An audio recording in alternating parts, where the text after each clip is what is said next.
a little house.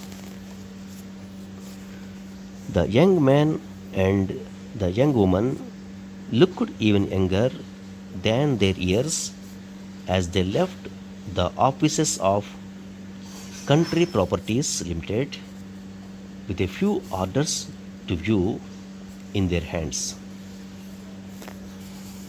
They were indeed two young people, recently married, and they were looking for a house. They had been married for just 6 months, and when they got married on that cold December day, they had believed that they would soon find a place to let, and it did not seem necessary to wait for that happy day before setting up home together. So they had gone to live with his mother, having only one room of their own, and they had been very happy. It was an old house, however, with no modern changes. It was in a street lined on both sides with old houses just like it, and when April had come and the days grew longer,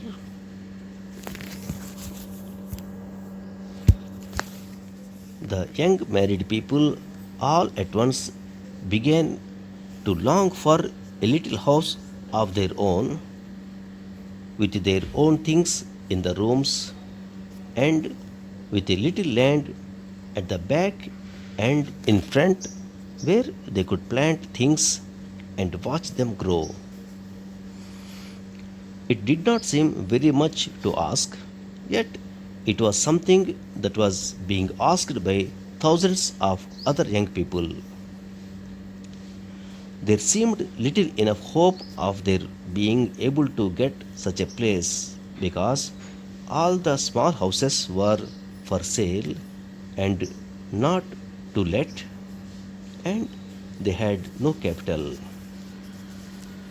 Will, the young man, was an engineer, and May, a beautiful young person with eyes so clear and true, had been a maid in a big boarding house at the seaside before her marriage.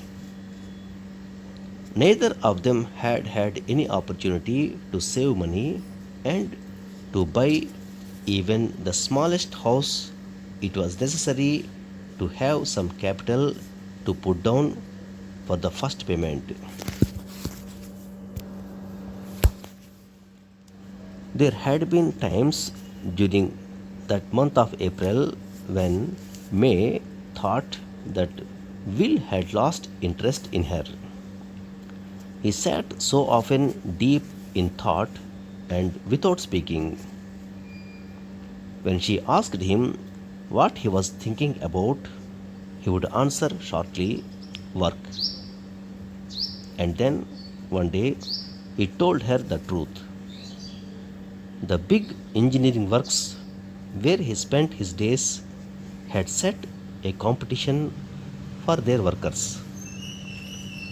The company decided to cut its operating costs, and being a forward thinking undertaking, it believed that the workers themselves who had to do the work might probably be able to think of ways and means of improving methods.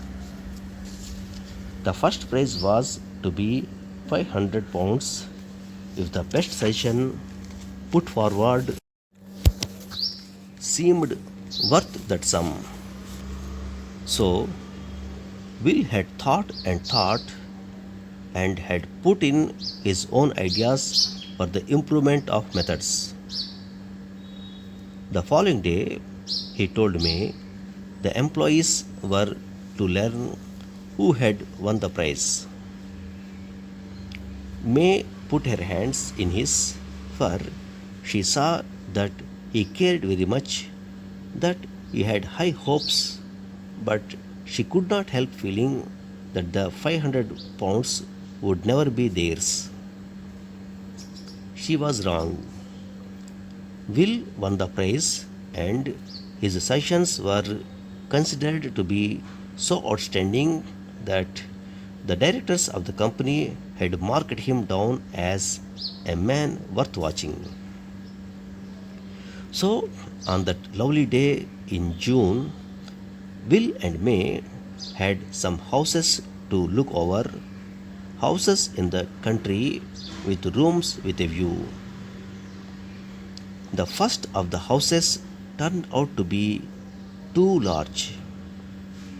The house was cheap, but it was old and would need much money spent on it before it would be any good at all. The second house, on the other hand, was too small. It was a pleasing little place, very clean and well planned, but far too small. May was beginning to have a heavy heart.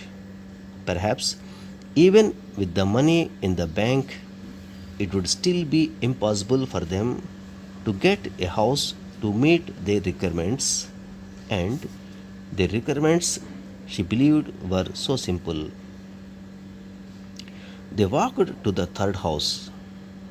It was a little way out of the small market town, off the principal street, and the road leading to it had not been made up. They had to walk carefully in order not to fall into the many holes that were in the road. Oh dear, this is no good, thought May, and then they saw the house. Set well back from the road, it was placed by itself in a wide piece of land.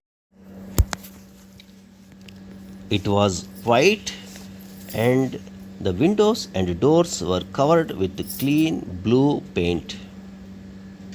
The windows were low and long, and the rooms inside were clean and light. The grounds had been well cared of. Oh, what a wonderful place!